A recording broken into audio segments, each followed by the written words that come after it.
بسم الله الرحمن الرحيم الحمد لله رب العالمين والصلاة والسلام على رسول الله صلى الله عليه وسلم إن شاء الله የተከበራችሁ እህት ወንድሞች በተለይ እህቶች ማለት ነው ቀይደተ ኑራንያን በየሀገር ሆናችሁ የምትከታተሉ የሆናችሁ ተከታታዮች ማለት ነው እህቶች ቀይደተ ኑራንያ ተመጀመሪያው ጀምረን ኢንሻአላህ በአላህ Subhanahu Wa Ta'ala ፍቃድ ምን ቀራ ይሆናል ማለት ነው ኢንሻአላህ القاعدة النورانية زلايا وإنا نحن نزلنا الذكر وإنا له لحافظون يلال خيركم من تعلم القرآن وعلم الزقا من يلال يا الزقانو القاعدة النورانية ينقدي كتاب واسمنا مالتنا قاعدة النورانية مالتنا يا نورانية مسارتوي هققاتوش عند مالتنا يا كتاب واسم يا نورانية نو يا نورانية مسارتاي هونو هققاتوش يلال ياو يشي نورانية ودوست متافتمري أن نسله هنا مالتنا እንደዛ ነው ትርጉሙ የኑራንያ መሰረታዊ የሆኑ ህግጋቶች ማለት ነው ተአሊፍ ይችን ኪታብ ያዘጋጇት ማን ናቸው ፈዲለቱ ሼክ ኑር መሐመድ ሐቃኒ ረሂመሁላሁ ዐለይሂ እነዚህ ናቸው አላህ ይደላቸውና ማለት ነው ያዘጋጇት ማለት ነው ማን ናቸው ኑር ይባላል ስማቸው መሐመድ ሐቃኒ ይባላል ኑር መሐመድ ይባላሉ ማለት ነው ስለዚህ ቃይደተ ኑራንያ እንግዲህ የኪታቧ ከላይ እንደምታዩት ናት ማለት ነው بسم الله الرحمن الرحيم يو بسم الله الرحمن الرحيم يو بسم الله الرحمن الرحيم نو الدرس الأول حروف الهجاء المفردة الدرس الأول مالت درس مالت تمرت مالتنا الأول يمجمريا تمرت የመጀመሪያ ክፍል ወይም ደግሞ ትምህርት ማለት ነው حروف ማለት ፊደላት ማለት ነው ሆሄያት እንደምንለው በአማርኛ ፊደላት ማለት ነው الهجاء المفردة ነጠላ የሆኑ የአረበኛ ፊደላቶች ማለት ነው ነጠላ የሆኑ የአረበኛ ፊደላቶች حروف ፊደላት الهجاء ማለት የአረበኛውን ቦታ ይዛል የአረበኛ ፊደላቶች المفردة ነጠላ የሆኑ የአረበኛ ፊደላቶች ወይም ሆሄያት ማለት ነው ያው ሆሄያት የሚባለው ብዙ ጊዜ ለዚህ ለአማርኛው ነው ፊደላት ማለት ነው እንግዲህ ነጠላ የሆኑ ፊደላቶቹ እነዚህ ናቸው ማለት ነው ተመጨረሻ ያሉት ማለት ነው ነጠላ ነው እያንዳንዱ ቋንቋ ቃል የሚመሰረተው ተነጠላ ፊደል ነው ማለት ነው hatta አሁን አማርኛችን ብንወስደው ሃሁ ተብሎ ነው ከዛ ነው የሚመሰረተው ሀ ለ መሰ እየተባለ እንግሊዘኛም እንደዚሁ ስለዚህ እነዚህ ደግሞ የአረበኛ ፊደላቶች የሚጀምሩ ከዚህ ነው ማለት ነው አሊፍ እቺ እንግዲህ አሊፍ ነች ልክ እንደ አንድ ቁጥር የቆመች ናት ማለት ነው አሊፍ ነች ልክ እንደ አንድ ቁጥር የቆመች ይኸው በደንብ አድርጋችሁ ይዋት አሊፍ ይኸው በጣም ተለያለች በመቀጠል ደግሞ እነዚህ ሶስቱ አንድ አይነት ናቸው ሶስቱም አንድ አይነት ናቸው ማለት ነው አቀማመጣቸው ይኸው የሚለያዩት በምንድነው በነጥቦቹ ነው እቺ አንድ አላት ከበታቿ እቺ ሁለት አላት እቺ ደግሞ ሶስት አላት ማለት ነው እቺ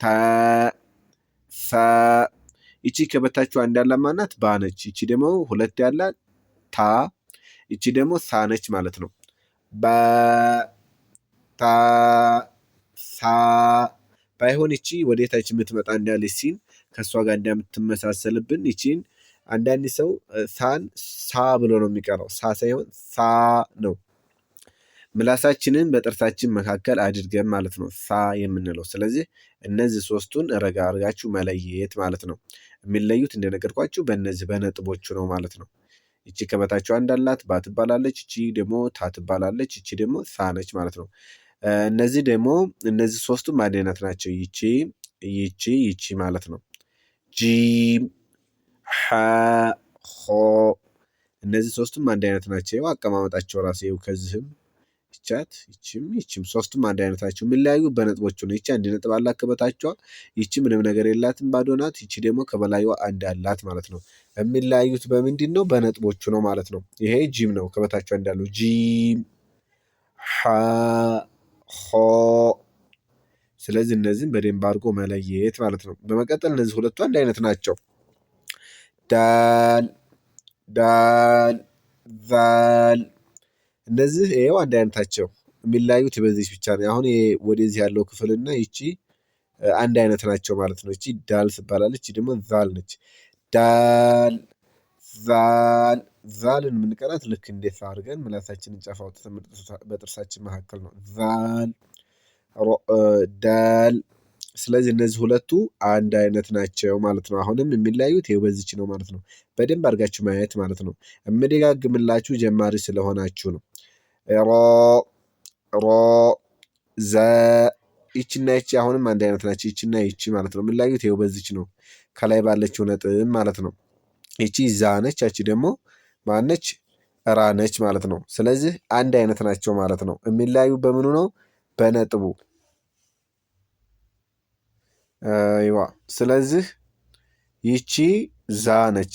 አብዛኛው ሰው ግን ያት ይችንና ዛልንና ዛን አይለይም። ይችን ዘይን እያለ ነው የሚቀራት። ስለዚህ ይቺ ዘይን ሳትሆን መባል ያለባት ምንድን ነው? ዛ ነው። ስለዚህ ይቺ ቆለፍ ያለች ናት፣ ይቺ ዝርግ ናት። መለየት አለብን።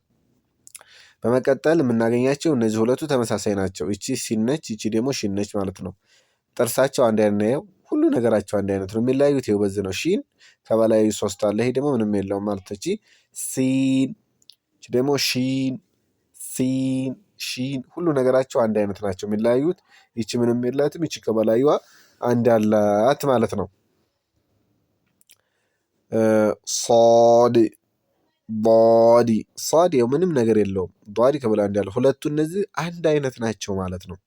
በጣም ተመሳሳይ ናቸው ማለት ነው። የሚለያዩት በምንድን ነው? ይሄ ምንም ነገር የለውም፣ ይሄ አለው ማለት ነው። ስለዚህ ቃይደተን ኑራንያ በጣም ገር ነው። ቃይደተን ኑራንያ ተጨርሳችሁ ሌላው ገር ነው ይገባችኋል ማለት ነው። ስለዚህ እንደምንም ብላችሁ ቃይደተን ኑራንያችሁን በደንብ አድርጋችሁ ማንበብ መጠንከር ነው ማለት ነው። ሁሉንም በአንድ ላንብብላችሁ።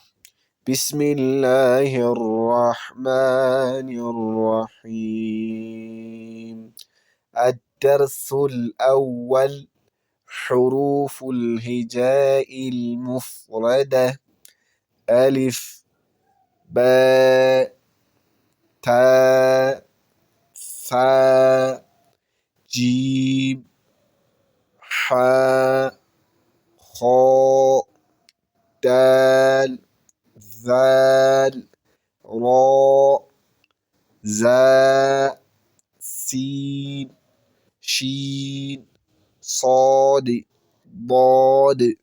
ኢንሻአላህ እዚህ ይበቃናል። እንግዲህ ተጠቃሚ አላህ ያድርጋችሁ። ኢላ ሊቃኢን አኸር ኢንሻአላህ። በኢሞ ወይም ደግሞ በሀሳብ መቅራት የምትፈልጉ ስልኬ ቁጥር ተላይ አለላችሁ ማለት ነው። በዛ መደወል ቁርአንን ቃይደተን ኑራንያን ኪታብን መቅራት ትችላላችሁ።